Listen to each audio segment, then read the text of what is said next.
Film की शुरुआत में युवा रामोना का फार्म हाउस दिखाया जाता है, जहां वो अपनी बेटी और बेटे के साथ रहती है।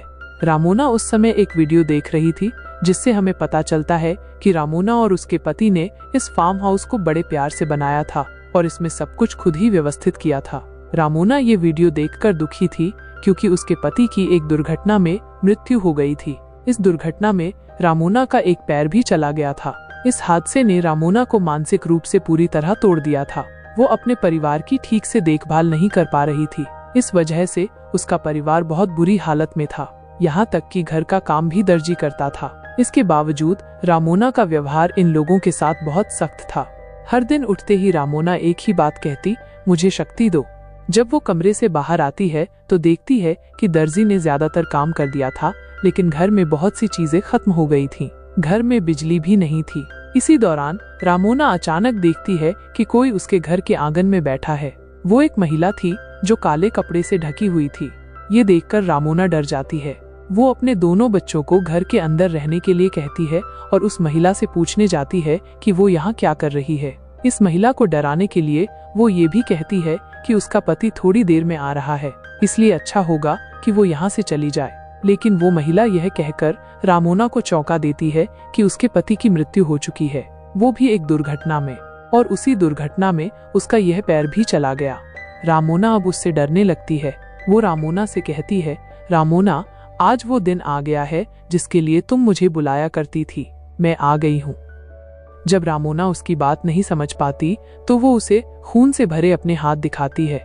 रामोना अब डर के मारे अपनी कार की ओर जाती है, ताकि वो अपनी कार चालू कर सके, कम से कम अपना फोन चार्ज कर सके और पुलिस को बुला सके। लेकिन अब कार चालू नहीं हो रही थी। डर के मारे रामोना घर के अंदर आती है। बच्चे उससे काली पोशाक वाली महिला के बारे में पूछने लगते हैं। बच्चों को कुछ भी बताने के बजाय वो उन्हें डांटती है और चुप करा देती है। जब बच्चों के सवाल खत्म नहीं होते तो रामोना का गुस्सा हद से ज्यादा बढ़ जाता है। वो चीजें तोड़ने लगती है और अपने बच्चों पर भी चिल्लाती है। इसके बाद वो उठती है और घर के सभी खिड़की और दरवाजे बंद कर देती है। फिर जब वो बैठती है तो उसे अपने पैर के घाव में दर्द महसूस होता है। वो देखती है कि वहाँ एक टाँका खुल गया था। रामोना देखती है कि वो महिला उसके घर के थोड़ा और करीब आ गई है। ये देखकर वो सोचती है कि वो अपने कुत्ते चार्ली को घर के अंदर ले आई है। लेकिन जब वो बाहर जाती है कि उसका कुत्ता भी वहाँ नहीं है। लेकिन उसने ये बात बच्चों को नहीं बताई।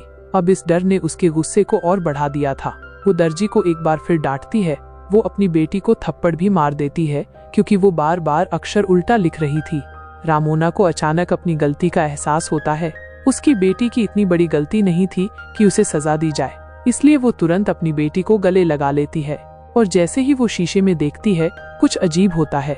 उसके हाथ में एक चाकू है, जिसे वो जल्दी से अपनी बेटी में घोंप देती है।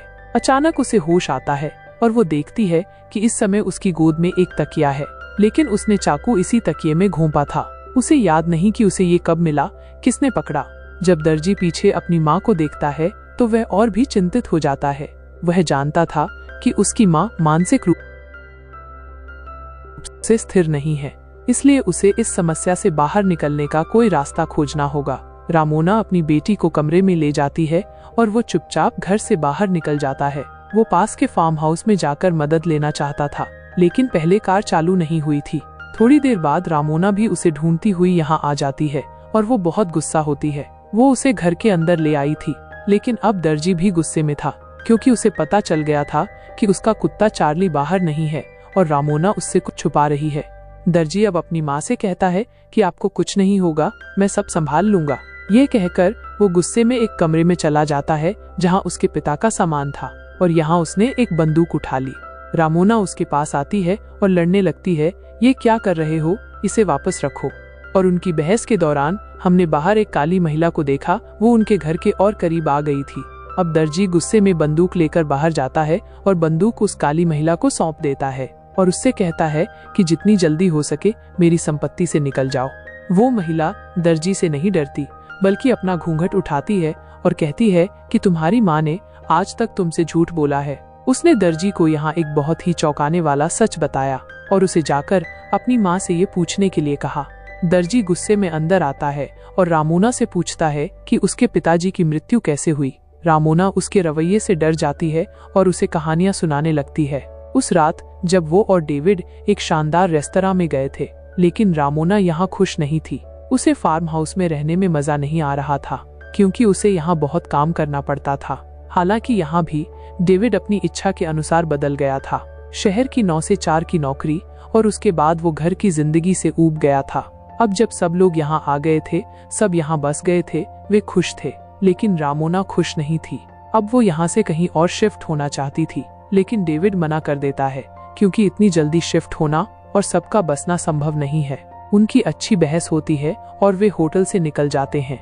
दिखाया जाता है कि उस रात रामोना कार चला रही थी। उस रात उसने अपने पीछे उस काली महिला की परछाई देखी, जिसके कारण उसका मानसिक संतुलन बिगड़ गया और दुर्घटना हो गई। हालांकि उसने बच्चों से झूठ बोला था कि उस रात वो कार चला रहा था और इसलिए दुर्घटना हुई।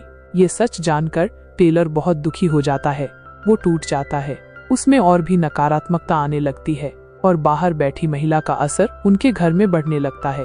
और इसी दौरान हमें दिखाया गया कि उस महिला की परछाई बड़ी होती जा रही थी।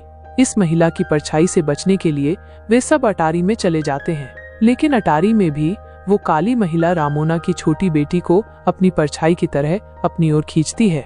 वे उसे पकड़ भी लेते हैं, लेकिन उस लड़की को तेजी से खींचा जा रहा था। तभी टेलर जल्दी से जाता है और उस खिड़की को ढक देता है, जिसके माध्यम से वो काली महिला रामोना की बेटी को नियंत्रित कर रही थी। और खिड़की ढकने के बाद उसकी बहन चली जाती है, लेकिन इसके बाद भी वो शक्ति शांत नहीं हुई। वो उनके घर की बत्तियां टिमटिमाती है और उनकी चीजें गिराकर उन्हें डराती है, और फिर वो रामोना पर कब्जा कर लेती है। कब्जे में होने के दौरान एक दृश्य दिखाया जाता है जैसे रामोना और वो शक्ति एक साथ हों। वो शक्ति अब रामोना की बेटी को गले लगाती है और फिर गायब हो जाती है। टेलर उसे अपनी आंखों से देखता रहता है और भ्रमित हो जाता है। वो यहाँ अकेला खड़ा था। उस शक्ति ने अचानक उसकी माँ और बहन को गायब कर दिया। तभी अचानक रामोना ने पीछे से अपनी लाइटर उठाई। अब रामोना और टेलर मिलकर रामोना की बेटी को ढूंढने लगते हैं, और ऐसा करते हुए रामोना एक कमरे में जाती है जो उसे उसका अतीत दिखा रहा था, जिसमें उसने डेविड को देखा। डेविड बहुत खुश दिख रहा था और वो रामोना से कहता है, देखो तुम्हारे पसंद के फूल भी आंगन में खिल गए हैं। रामोना अब उसके पास जाती है। अचानक दृश्य बदल जाता है और हम देखते हैं कि डेविड उसे मारना शुरू कर देता है। वो उसे गलत तरीके से मार रहा था और अगले ही पल रामोना ने खुद को आंगन में काली पोशाक में बैठे हुए देखा, बिल्कुल उस शक्ति की तरह जो उनके घर के बाहर थी। इस बार रामोना का दूसरा रूप उसके सामने आया। यह दृश्य तब का था जब रामोना पहली बार काली पोशाक वाली उस महिला से बात करने आई थी। यहाँ इस दृश्य में काली पोशाक में बैठी रामोना अपने मुंह से काला घूंघट हटाने लगती है और उसके सामने रामोना अजीब तरह से कहती है, वो दिन आ गया जिसका तुम इंतजार कर रही थी। दृश्य अब यहाँ से कट जाता है और रामोना खुद को फिर से अटारी में देखती है, जहाँ उसके दोनों बच्चे मौजूद थे। ये लोग फिर से नीचे उतरते हैं और उसके सामने वो काली पोशाक वाली महिला आ जाती है। उसे देखकर रामोना डर जाती है और उस पर बंदूक तान देती है। तो वो महिला कहती है, मैं यहाँ खुद नहीं आई, तुमने मुझे बुलाया था। हर सुबह तुम उठकर कहती थी, मुझे शक्ति दो। तुम अपनी जान खत्म करने की शक्ति मांगती थी और अब मैं तुम्हारे पास आ गई हूँ। यहाँ रामोना अब इस महिला के साथ अकेली रह जाती है। वो महिला अब रामोना को आत्महत्या करने के लिए उकसाती है। वो उसकी गर्दन के ठीक नीचे बंदूक रखती है और उसे गोली चलाने के लिए मजबूर करने लगती है। और अगले दृश्य में हम रामोना को कमरे से सुरक्षित बाहर आते हुए देखते हैं। बच्चे पूछते हैं, वो औरत कहाँ गई? लेकिन रामोना कहती है, अब वो औरत यहाँ नहीं आएगी। मैंने उसे भगा दिया है और मैंने अपने अंदर इतना साहस पैदा कर लिया है कि अगर वो अगली बार यहाँ आती भी है तो मैं उससे लड़ सकूंगी। ये लोग अब फिर से घर के अंदर चले जाते हैं और उसी समय उनके घर की बिजली भी आ जाती है और उनका खोया हुआ कुत्ता भी वापस आ जाता है। घर के अंदर हम एक पेंटिंग देखते हैं जिसे रामोना ने खुद बनाया था और उसके अंदर वो काली महिला भी थी जिसे हमने पूरी फिल्म में देखा है। दरअसल वो काली महिला रामोना के बुरे विचार थे, उसके गलत विचार थे। उसने अपनी अंदरूनी नकारात्मकता इतनी बढ़ा ली थी कि उसकी नकारात्मकता ने एक भौतिक रूप ले लिया। एक शक्ति के रूप में वो उसके और उसके परिवार के सामने आ गई। अंत में जब रामोना उस कमरे से बाहर आई तो वास्तव में वो अपने गलत विचारों, अपनी नकारात्मकता से बाहर आ गई थी, जिसके कारण